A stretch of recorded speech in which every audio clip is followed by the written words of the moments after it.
We've got tons of exciting news and big announcements yet to come out from the Ape Gang community about our involvement with the Sandbox Metaverse. We thought it would be pretty cool to just give you a quick look and a preview into how you can navigate around the Sandbox world and how you can do certain things, certain actions, just to help you get a head start once Ape City is in the Sandbox. So without further ado, let's get straight into the video.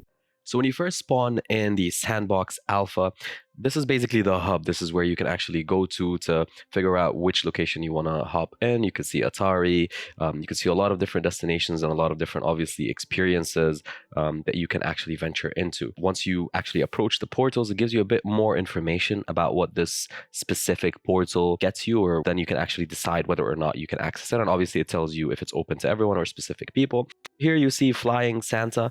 This is basically where you can actually get onto some of the quests. And if you look at the bottom left corner, there's the Metaverse chat and the LAN chat. Basically, the Metaverse chat is the global chat in the game, and the LAN chat is basically the location-specific chat. Also, if you click the N button, you can actually see all the NFTs that are used in the specific LAN piece or the specific stage. So you can actually see each item and the level of rarity that it has, and you can even access the assets page to either purchase it directly or just check it out. It's totally up to you, but this is pretty cool because it shows you every single NFT that's used in a Sandbox land piece or a Sandbox stage or level, whatever you want to call it. Over here, we've also got the gallery, which is a pretty cool feature. So if you approach any of these items, you can actually access them directly and check them out on the marketplace. Now, if you click on options, the O button, you can actually go to the settings, and this will allow you to do a couple of things. One of them is obviously changing your game options like screen settings, resolution, the music, and so on and so forth. But you can actually check out the controls as well, and here it will tell you exactly how you can play the Sandbox game. The buttons to run, to sprint, to jump, to roll, all the emotes, how you can activate them, interacting, and even climbing as well. So pretty cool, easy, simple navigation tab to show you all the controls. And you can actually check us out as we sprint across the map, even throw in some rolls over here. Let me try the roll. There you go. There you go. So pretty cool. And then over here, we can actually check out some of the cool emotes that you can do within the game. So obviously a complete variety of different emotes and dances. Much like the Assassin's Creed game, there's no leap of faith necessarily, but you can actually jump off the very top and get away unscathed. Now let's actually take you to one of these portals and let's check out the Dungeon of Dummies. Obviously it'll load up and then you can see who it was created by, a bit more information about it, the land size, the location, how many assets are in it, and so on and so forth. And with that, you immediately just hop into that specific level or that specific portal. So you can actually speak to the dummies and accept the challenge. Yep, thanks for the sword. Yep. Okay, cool, thanks. And with that, you've got a new objective unlocked, and we'll actually pick up the sword right here. So you just have to walk into some of these NFTs that are collectibles. But in this case, we can't actually use this item until we equip it. So we'll have to go over here to the inventory and equip the sword. And you'll see that it actually appears in our character's avatar. So now we actually have the sword. If we back out, there you go.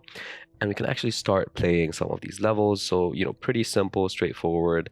So once we have the sword equipped, we can actually have different abilities equipped as well. So if you hold down the left mouse button, you can actually charge your attack to do more damage. If you hold the right mouse button, that allows you to basically defend. You won't take any damage as well. And you could actually time it to parry. But in this case, we'll charge up an attack and you can see that it does tons of damage.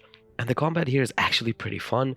You can see that obviously they attack back. It depends again on which monsters or enemies you're fighting. But in this case with the wolves, pretty nice and easy slice and dice. And what you see here is a health gemstone. All you have to do is basically stop right next to it and it starts healing you. So you can see our HP bar fills up at the very top. What's pretty cool here is you can actually start collecting different items as well. So if you open this box, we get this bronze breastplate, which we can then obviously again equip on our character. And this is basically an NFT, right? This is an asset in the game and it now gives us the traits or the ability, the defense points that we need from this defense plate. But what happens if you die? So if you lose any of your HP points or you fall in love or anything like that, you actually just get revived or respawn at the last health gemstone. So kind of like a checkpoint. So as you can see, the potential to build in the Sandbox is huge. You can have so many different levels, so many different platforms, so many different styles of games as well. And that brings us to the end of this video. Hopefully now you have a better understanding of the Sandbox Metaverse and how you can navigate your way around. Keep an eye out on Ape Gang's social media because we've got tons of new announcements, big updates. We're constantly leaking all these different cool voxel Ape Gang NFT previews, and there's just so much potential for us to build Ape City in the Sandbox metaverse. So you'll want to keep your eye out. As always, please make sure that you like this video, subscribe to the YouTube channel, and turn the notification bell on so that you can watch these videos when we put them out. And without further ado, I'll see you in the next video. Peace!